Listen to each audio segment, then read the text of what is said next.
Malaysia among top 5 globally to have successfully contained COVID-19. Over 600 notices issued to barbershops and hair salon operators.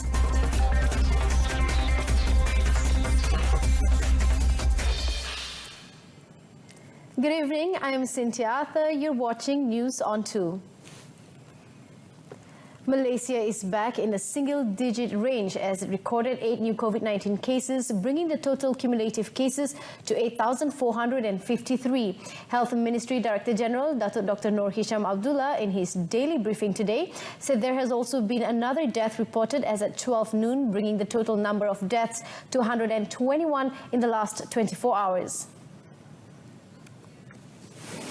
Ingin dimaklumkan daripada 8 kes baru yang dilaporkan hari ini, 2 kes adalah kes import yang mendapat jangkitan di luar negara, melibatkan bukan warga negara yang merupakan pemastautin tetap. Kes kematian ke-121 iaitu kes 7,468 merupakan lelaki warga negara India, orang kena tahan di depo tahanan imigresen Bukit Jalil. Beliau berumur 67 tahun dan mempunyai latar belakang penyakit kencing manis, darah tinggi, penyakit jantung dan penyakit buah pinggang.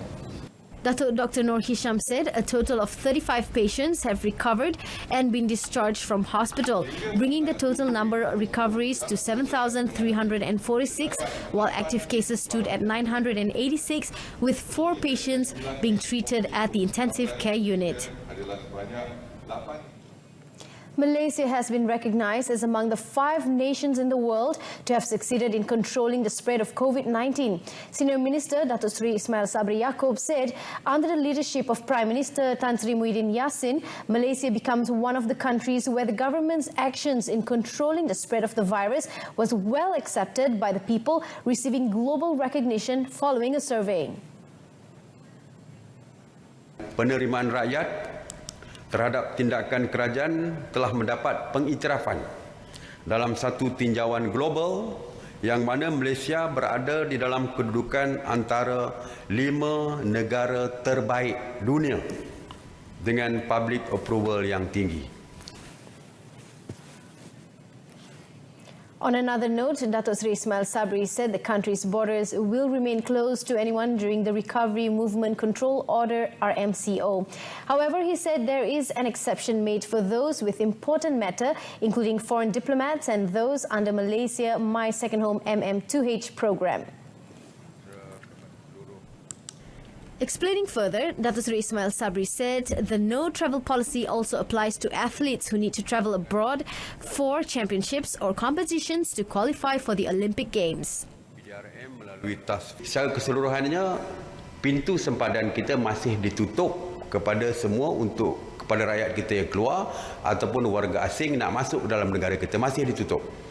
Tetapi seperti saya kata tadi, ada keadaan-keadaan tertentu yang kita boleh benarkan dengan kebenaran Jabatan Imigresen Malaysia. Untuk ahli sukan ini kita belum dapat apa-apa permohonan daripada pihak Kementerian Belia dan Sukan. InsyaAllah kalau ada permohonan kita akan lihat perkara ini. Datuk Seri Ismail Sabri also announced that he would no longer be holding daily press conferences on the COVID-19 situation. Beginning next week, the senior minister will only hold press conferences on Mondays, Wednesdays and Fridays. 633 notices were issued to barbershops and hair salon operators for overcharging customers for their haircut services since they were allowed to resume business during the Recovery Movement Control Order (RMCO). Domestic Trade and Consumer Affairs KPDN-HEP Deputy Minister Dato' Rosal Wahid said notices were issued to seek clarification and feedback from the shop owners, and they were given 3 to 5 days to offer a show cause letter on the matter. According to Dato' Rosal, 693 premises were inspected since the implementation of the RMCO since the 10th of June. He said inspections will continue in ensuring that these business owners will continue to abide to the Standard Operating Procedure (SOP) in safeguarding the rights of the consumers. Kerana harga berbeza-beza. Maknanya katanya biasa katakan RM20, tiba-tiba naik sampai RM30. Kita tanya kenapa naik RM30. Jadi kita nak beri itu tak. Notis tunjuk sebab kenapa naik RM30. Jadi kalau dia apa yang dia beri itu valid dan reliable, maka kita boleh ikut. Tapi kalau dia tak boleh beri satu justifikasi yang betul, maka kita akan minta dia review balik harga tersebut. He said this when met during a spot check at barbershops and hair salons around Kuala Terengganu today. The Member of Parliament for Hulu Terengganu admitted that a price hike is necessary in view of new SOPs of donning disposable plastic aprons, gloves and face shields. However, its pricing mechanism needed to remain relevant and not to burden the consumers. The Johor government will introduce 7 initiatives, 7 Ikhtiar Makmur Johor, as part of the plan to restore the state's economic damage by the COVID-19 pandemic. Menteri Besar Dato' Hasni Mohamad said Johor could overcome the effects of efforts necessary to contain the spread of COVID-19 if its economy and administration were resilient. He said the 7 initiatives were the establishment of Ibrahim Johor Economic Council, Johor Digital Master Plan, Singapore Johor Riau Growth Triangle Development, Johor Investment Company in Singapore, the New Economic Alignment, Johor Food Bank and the Johor Sustainable Development Plan 2019-2030. Dato' Hasni said the Ibrahim Johor Economic Council will bring together experts to provide short and long-term solutions, while the Johor Digital Master Plan will ensure the state's digital capabilities are comparable to those of other developed countries. Maknanya ikhtiar yang ketiga pula adalah menjayakan semula Singapura Johor Riau Growth Triangle atau SIGOCAT. Kita akan berusaha untuk menjayakan perjanjian tripartite ini untuk ianya kembali. Dan kita belajar daripada kelemahan sebelumnya. He added the existence of the Johor Investment Company office in Singapore will also enhance the administrative knowledge and skills of the Johor civil service staff. The implementation of the new economic alignment, meanwhile, will develop economic potential around the state's west coast through the Kuala Lumpur-Singapore High-Speed Rail HSR project. Whilst the 6th initiative, the Johor Food Bank initiative, aims to boost exports of food products to foreign countries.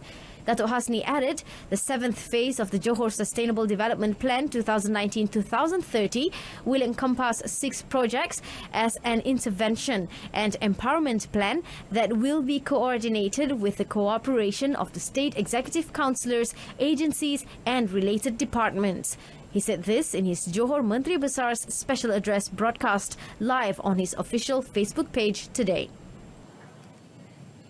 The Communication and Multimedia Ministry, KKMM, is ready to provide enhanced internet capacity and coverage if the Election Commission EC decides to encourage campaigning for the Cini State by-election to be held via social media. Its Minister, Dato' Saifuddin Abdullah, said the Pahang Malaysian Communications and Multimedia Commission, MCMC office, had started works to upgrade and expand the internet capacity in the area since last week.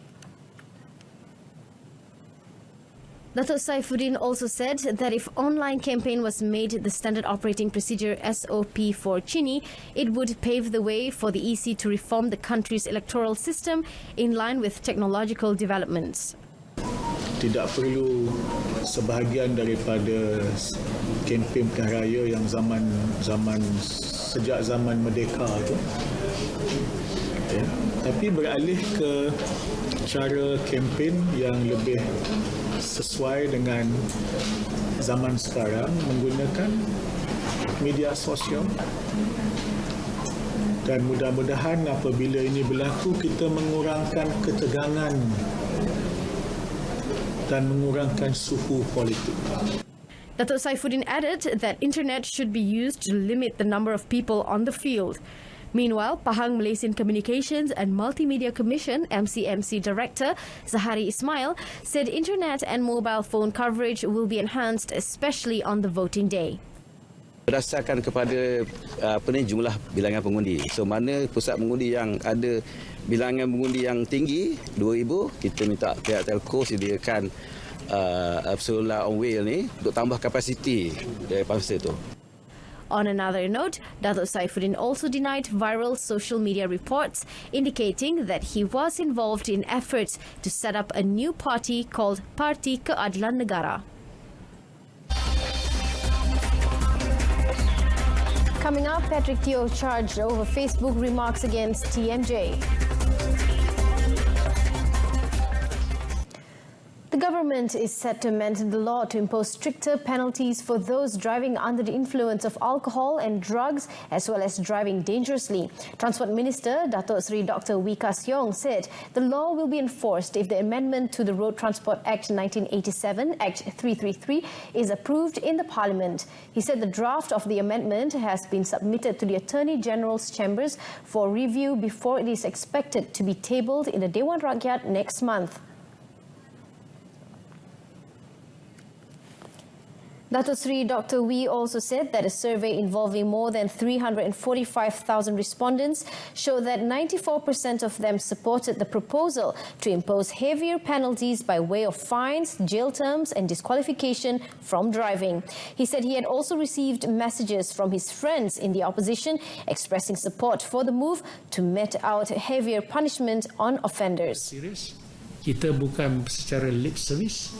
Kali ini saya nak bagi amaran kepada semua pemandu mabuk, jangan sekali cuba.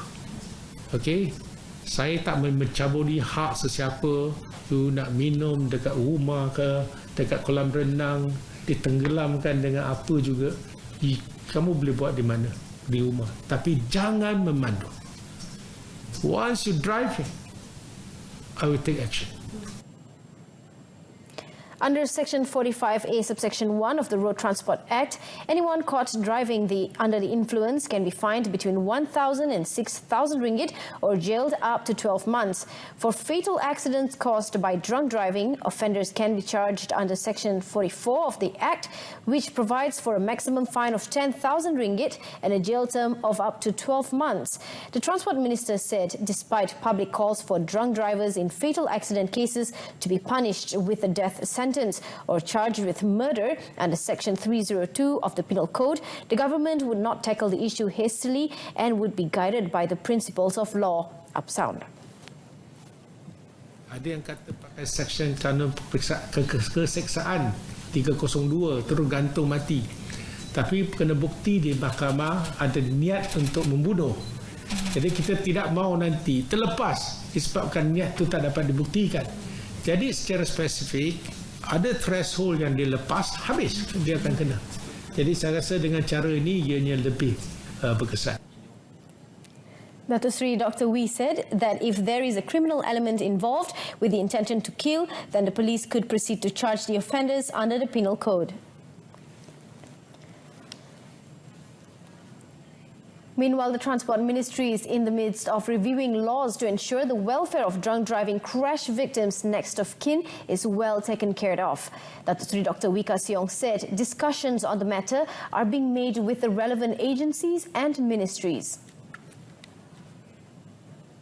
Saya dah minta supaya kita semak aspek ini kerana mungkin dalam perundangan kita sudah ada sama ada dia mencukupi atau tidak.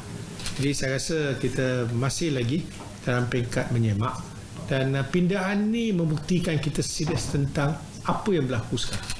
Dan dari segi tanggungannya mungkin dari masa ke semasa perlu kita pertingkatkan. Saya rasa tidak ada masalah.